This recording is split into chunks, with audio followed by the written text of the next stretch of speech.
There is one more thing you need to know before you start really building your game or start creating your scene. And that is how to move through your scene very quickly without thinking about it. Look at the icons up here. If I move my mouse over that first icon, it says the hand tool. The next one's move tool, rotate tool, scale tool, and a couple more there. The hand tool lets you move this view of your scene around. I can look over here at my scene or come over to this side and look at my scene. That's called panning. The hand tool lets you pan around. The next tool is the move tool. Notice it doesn't let you do anything really. Well, that's only for selected objects. If I click on main camera, I've currently selected the main camera, and because I have the move tool selected, it's got these little bars coming out from it. I can grab one of them and move it along that axis. In this case, it's the Z axis. You can see up here the value for the Z is changing for that object. I can grab the other one, the X axis, or I could grab the Y axis. I can also try to grab one of these panels over here to get two at once. So if I grab this one, my X and my Z are changing at the same time. I really don't like to use this one very much because it's hard to know exactly where I'm moving it in space. If you ever move something or do anything that you want to undo, you can press Control on a PC or Command on a Mac. I'm going to press Control Z, and that brings me back. If I want to go back another step, Control Z again, and then Control Z again, and then Control Z again. Each movement that I made is being undone. Control Z is to undo an action. I'm going to press it a couple more times. Now when I press Control Z, it undid my last click over here. So if I press Control Z again, now it's selecting the main camera. Press Control Z again, it's unselecting the main camera. So it's not just remembering the actual things I did in the scene, but even things I clicked on over on the sides. Control Z is a pretty powerful tool. I'm going to click on main camera again. We're still talking about the move tool. Using these little levers is just one way to move an object around. Really all we're doing is we're changing the numbers, the X, Y, and Z of where it is in space. I could type in numbers, so I could say, hey, let's make this a 1, and it automatically moved over. Or I can also put my mouse over the label itself, and you see you get that double arrow. You can move it there. The other thing I'm going to do to change the location is to reset it to be at the origin, to be at 0, 0, 0. I could type those in, but I'm going to use this little gearbox here. I'm just going to say reset position, and it put it at position 0, 0, 0. I actually don't want it right there, but that's a good place to start from, and then I'm just going to slide it back some. The next tool is the rotate tool. When that's selected, you can rotate an object. So again, an object has to be selected to use this. Again, you can rotate it on just one axis. You can see it's changing on the y-axis up in the inspector. Here's the z-axis. You can also see in the camera preview what that's doing. In this case, I'm turning my head to the side. Before we can talk about the scale tool, we really need an object that we can scale. You can't really make a directional light larger or smaller. You can't make a main camera larger or smaller. So we're going to make a new object to play with. I'm going to right click in the hierarchy window, select 3D object, cube. That puts a cube right in the center of my frame. I don't really want it in the center of my frame. I want it at position 0, 0, 0. So I'm going to hit the gearbox and say reset position. I can focus in on this cube anytime I want, meaning frame it to the center. One way is by going over the cube and double clicking it. Now I've zoomed into it and framed it right in the center of the circle. If I double click on main camera, I go back to the main camera. I can also frame something by clicking on it to select it and then pressing F.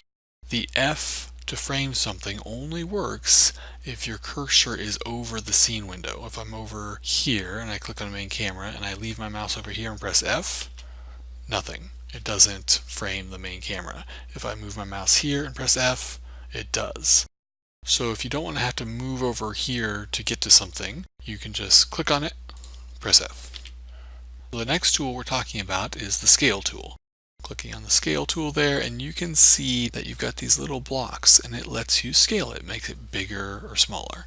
If I grab this one and drag it, you can see the scale is changing over here, and it's on the z-axis. I'm just stretching it out on the z-axis. I can do it vertically, stretch it out on the y-axis, or I can stretch it out on the x-axis. This one in the center is one you might want to use sometimes when you want to make something larger or smaller but constrain the proportion. So if I grab it now, it's keeping it the same size and changing the x, y, and z at the same time. The next icon, the rectangle tool, is really primarily for 2D design. It's a transform tool. And the last one you might like, you might want to play around with that one, but that's giving you several things at the same time. You can move, you can rotate or scale things all at the same time.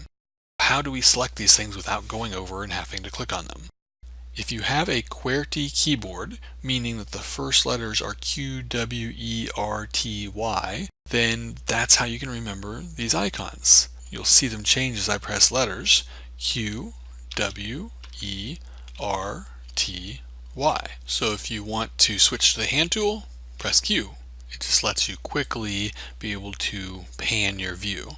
If you press W, you're on the move tool, and it lets you quickly be able to move something around. If you press E, then you're on the rotate tool to rotate something.